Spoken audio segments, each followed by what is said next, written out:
Un orage sans fin, une nuit inquiétante, une brume plus épaisse qu'un brouillard.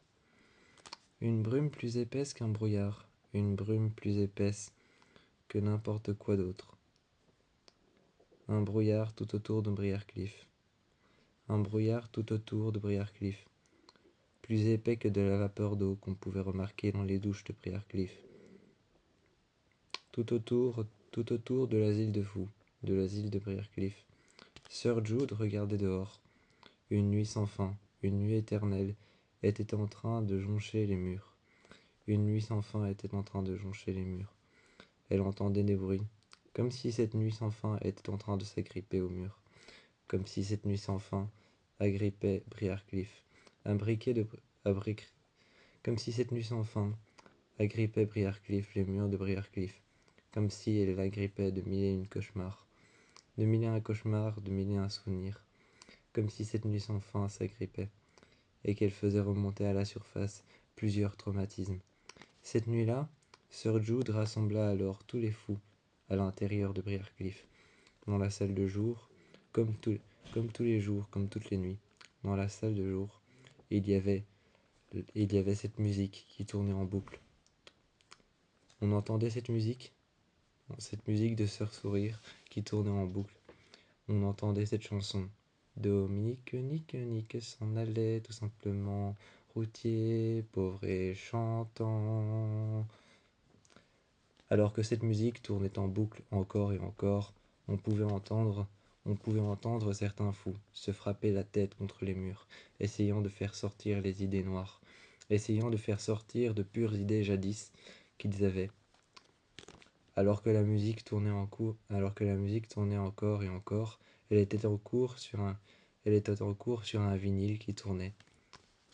À côté, juste à côté, sur un fauteuil, un vieux fauteuil abîmé, il y avait Kit Walker qui était avec Lana.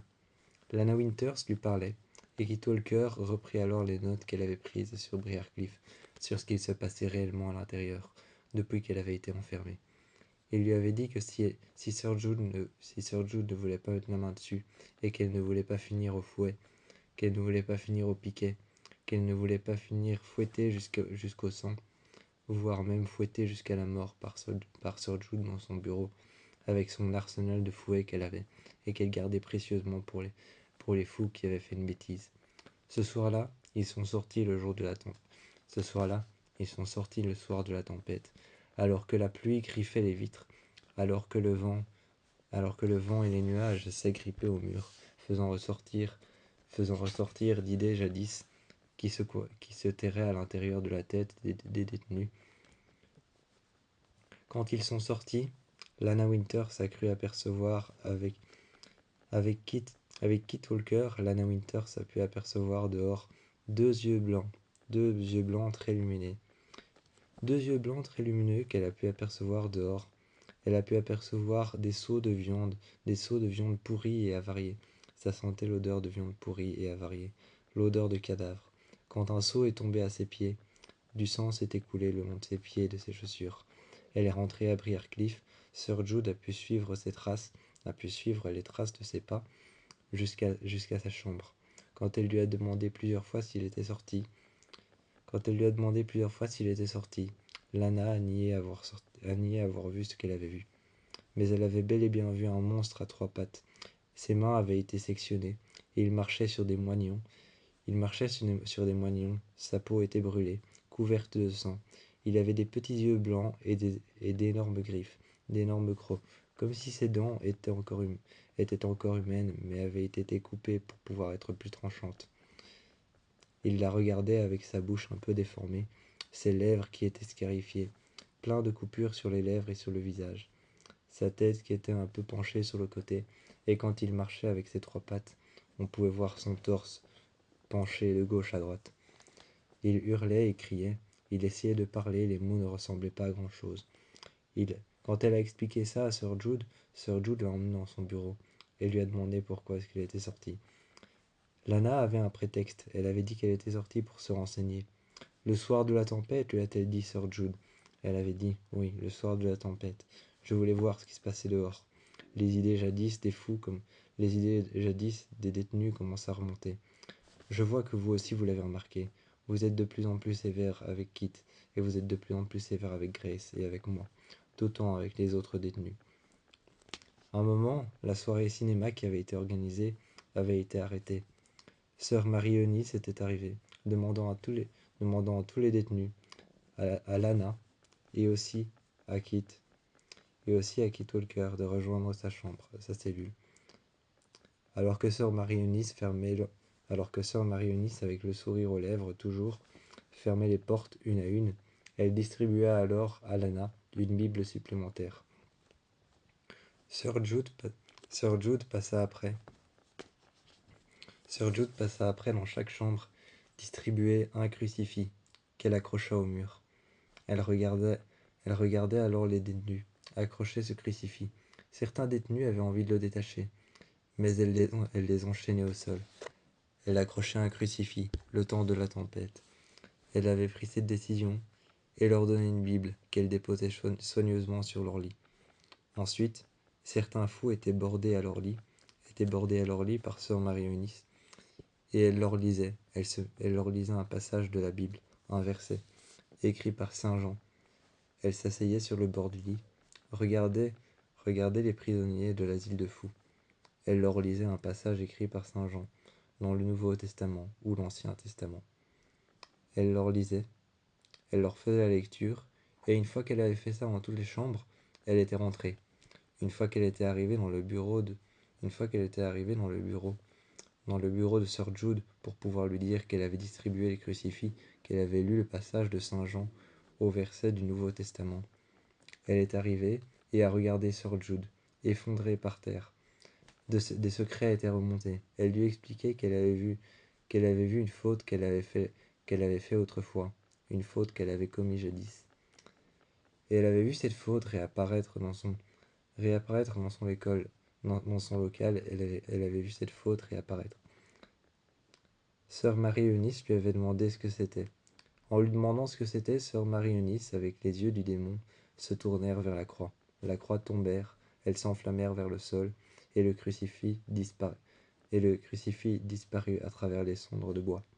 Elles ramassèrent les cendres, se mit alors à côté d'elle. Elle était en train de lui parler, mais c'était le démon qui murmurait à son oreille, en lui disant et en se nourrissant de ses fautes qu'elle lui racontait. Le démon qui possédait sœur Marie-Eunice se nourrissait de ses faiblesses, en imitant Marie-Eunice, qui était en train de se mettre à côté de sœur Jude pour qu'elle puisse absoudre ses péchés et ses fautes commises autrefois. Lorsqu'ils ont essayé de ressortir, ils ont trouvé un passage sous l'asile de fous, une sorte de mine avec des tunnels qui menaient un peu nulle part. Et ces sortes de tunnels qu'il y avait en dessous de Briarcliff, avec des chariots sur des rails. À l'intérieur, il y avait des organes. Des morts. À un moment, Kit et Lana ont trouvé un chariot. Ce chariot était en train d'avancer, mais personne ne le poussait. Lorsqu'il est arrivé, Kit l'a pris en main. Tout de suite, de l'intérieur, en dessous de plein de draps ensanglantés, une personne a un bras complètement brûlé et couvert de sang. Et aussi complètement encerclé de plein de barbelés. Kit retira les barbelés et trouva une femme brûlée au 3e degré.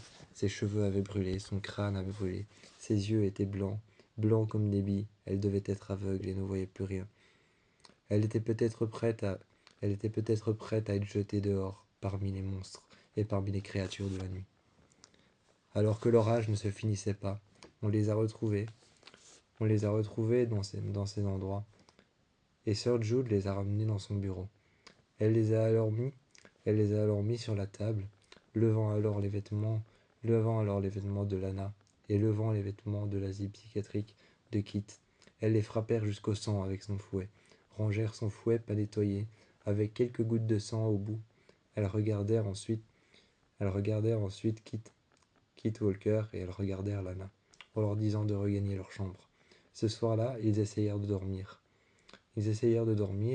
Mélana était en train de regarder l'horloge et les battements de secondes qu'elle entendait. Elle entendait aussi le vide en plein milieu des escaliers avec la statue de la Sainte Vierge. Elle entendait le vide et les cris. Elle fixait le mur mais n'arrivait pas à dormir. Tandis que Kit, de son côté, lui, regardait le crucifix. Il essayait de se rassurer de temps en temps en lisant une certaine phrase au beau milieu d'un chapitre ou d'un verset de la Bible, et il lisait une phrase de temps en temps, gardait sa main sur la Bible, sur le saint livre. Mais ce soir-là, quand ils se sont endormis, ils se sont tous les deux réveillés face à Arthur Argent, qui était en train de faire une petite lacération derrière l'oreille, afin d'y implanter une sorte de puce extraterrestre. Sûrement l'histoire de Kit Walker, qui avait cru voir une lumière très intense chez lui le premier soir, quand sa femme s'est fait dépeceler la peau de bas en haut, des pieds à la tête, et qu'il a été accusé d'être Bloodyface. Mais ce n'était pas ça, c'était autre chose. C'était une expérience du Dr Argent.